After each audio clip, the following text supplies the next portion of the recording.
Bueno, pues acabamos de terminar el pleno extraordinario de presupuestos. Ha sido un pleno muy movido en el que el antiguo portavoz del PP me mandaba a comer fruta tras la intervención, en el que criticaba la nefasta situación económica en la que se encuentra el ayuntamiento. Y es que por fin han aceptado que la empresa municipal de la vivienda y suelo está en quiebra, después de que ellos la han llevado a la ruina con sus locuras empresariales, y se han metido en unas historias que ellos desconocían y que han llevado tras pérdida tras pérdida tras pérdidas económicas, y nos han llevado a la ruina. Ahora por fin hablan de que no nos va a quedar más remedio que disolverla y que el ayuntamiento asuma la deuda. Así que seremos todos los torrejoneros y torrejoneras los que vamos a tener que pagar todas esas locuras empresariales a los que ellos se han dedicado. Y no solo esto, también hemos visto el capítulo de inversiones que ellos han propuesto, que el alcalde ha propuesto, y vamos a estar muy pendientes del estado de ejecución de las mismas, porque solamente nos han dejado claro que va a haber un primer pago a la Casa Grande de 2.300.000 para hacer la universidad, pero no nos han dicho ni cómo va a ser ese convenio, ni cuánto va a costar finalmente. Además han hablado de otra serie de actuaciones, pero en presupuestos anteriores, esta serie de actuaciones que hacen de violencia de género, o la oficina contra las agresiones sexuales infantiles, han quedado luego en saco roto en anteriores presupuestos. Son anuncios que hacen, pero que al final no se ejecutan, así que estaremos muy pendientes de la ejecución de los mismos. Nos ha quedado claro que van a subir los impuestos de veladores, o sea, las terrazas, solamente en el barrio de Juncal y del Soto.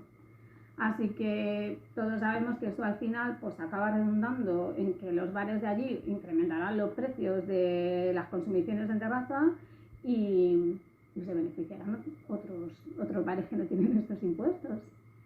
Y hemos observado también, sobre todo ha habido una nueva modificación de crédito para poder pagar las nóminas, porque estamos en una situación tan delicada que no tenemos dinero para pagar las nóminas de los empleados, para pagar las nóminas del personal.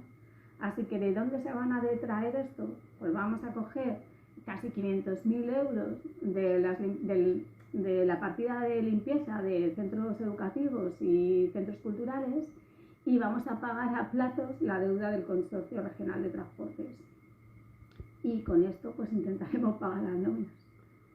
Presupuestos estos de 2024 que llegan con un incremento de 12 millones con respecto a los de 2023. Sí, en teoría pues hay un incremento porque bueno, todos los años siempre hay un incremento, porque nosotros, en teoría está equilibrado, porque se supone que hay más habitantes, con lo cual podemos conseguir más impuestos e incrementar el presupuesto en todas las partidas presupuestarias. Pero veremos a ver en qué se destina, porque seguimos estando con el plan, o sea, el plan de ajuste sigue estando vigente, y es que nosotros hemos estado postergando todas las deudas que teníamos, que el ayuntamiento tenía contraídas desde el 2012, no hemos pagado nada, y entonces entiendo que tendremos que dedicarlo en realidad al pago de la deuda. En el capítulo de ingresos, algunas cosas importantes, aparte de los veladores, también se incluye un incremento de la plusvalía subiendo los coeficientes. Claro, sí, esto es súper importante, porque vamos a ver, ellos dicen que rebajan el IBI, pero todos hemos percibido en nuestras facturas que el IBI ha subido, y cada vez sube más. ¿Y por qué? Porque lo que hacen es subir el coeficiente para luego poder rebajarlo y decir que lo han rebajado. Esto lo va a entender todo el mundo, porque es como cuando las malas empresas, que cuando vas a las rebajas, que suben el precio anteriormente del producto para luego decir que lo han rebajado, y al final te has encontrado con situaciones en las que el producto te cuesta más en las rebajas que inicialmente. En el capítulo de gastos hay algunos asuntos importantes. Por ejemplo, se incrementa en 3 millones la partida de nóminas. Sí, en 3 millones y pico, en 3.300.000, pero se hace por eso, se hace principalmente, ellos dicen que es que se han producido una serie de imprevistos, pero es que eso no es verdad, porque los imprevistos de los que ellos hablan ya los conocían, se tenían que haber previsto. Lo que han hecho ha sido, pues, varias cosas. Bueno, se ha subido un 0,5% las nóminas, lo cual esto sí que estaba imprevisto. Luego hemos tenido que pagar todas las nóminas extras de las elecciones, etcétera, pero hemos visto un decreto de alcaldía en el que en el que hay una promoción interna de 82 trabajadores municipales y dudamos mucho que esto se haya tenido en cuenta en el capítulo 1 del personal, o sea, en el presupuesto del capítulo 1 del personal. Así que todos estos incrementos, todas estas extras que le pagamos, pues se verán afectados al final. O sea, se necesitan 3 millones y pico para poder pagar todo esto. En inversiones, una especialmente importante, es la que más se está hablando, la compra de la Casa Grande, pero con sorpresa, es a venta de suelo, es decir, si no se vende suelo, no hay dinero para pagarla.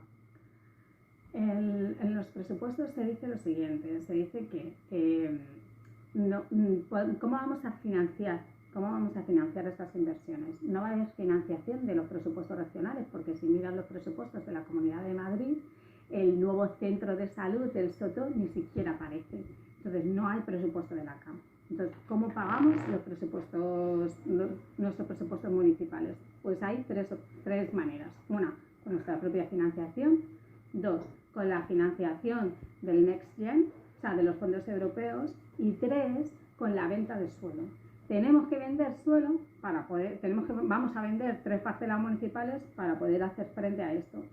Antes, lo que se hacía es que, aunque no se había vendido el suelo, aunque no se había hecho la venta de los mismos, se presupuestaba ya. Y ahora lo que ha dicho el interventor es que esto no puede seguir pasando. Tenemos que vender el suelo para poder hacer la inversión. En estos presupuestos también se hablaba, y además lo reconocía el propio concejal de Hacienda, que se estaba estudiando la posibilidad de disolver la MV. Sí, o sea, la MV está en quiebra, pero lleva estando en quiebra años.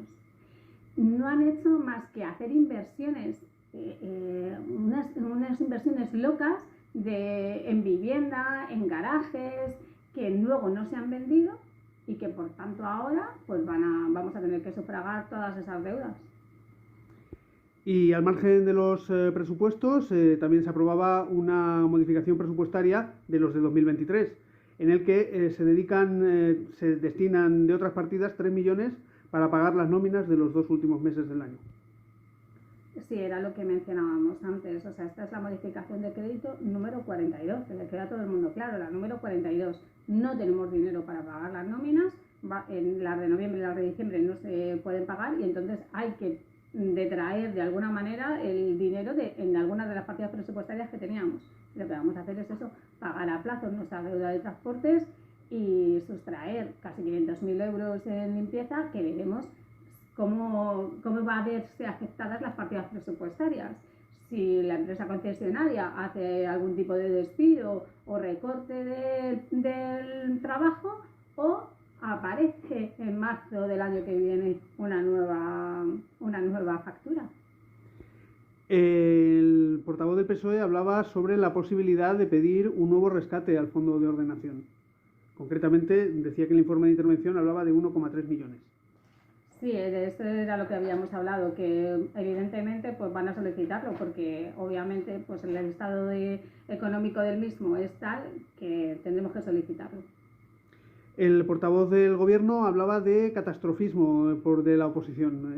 Viendo estos datos, ¿se sostiene de alguna forma esta acusación? Sí, ha sido muy gracioso cuando él decía, no, es que la oposición siempre habla de catástrofe, pero es que nosotros ya la oposición lleva advirtiendo de la mala situación económica del ayuntamiento, en concreto de la empresa municipal de la vivienda y suelo, desde hace años, cuando vimos que no hacíamos más que inyectar dinero.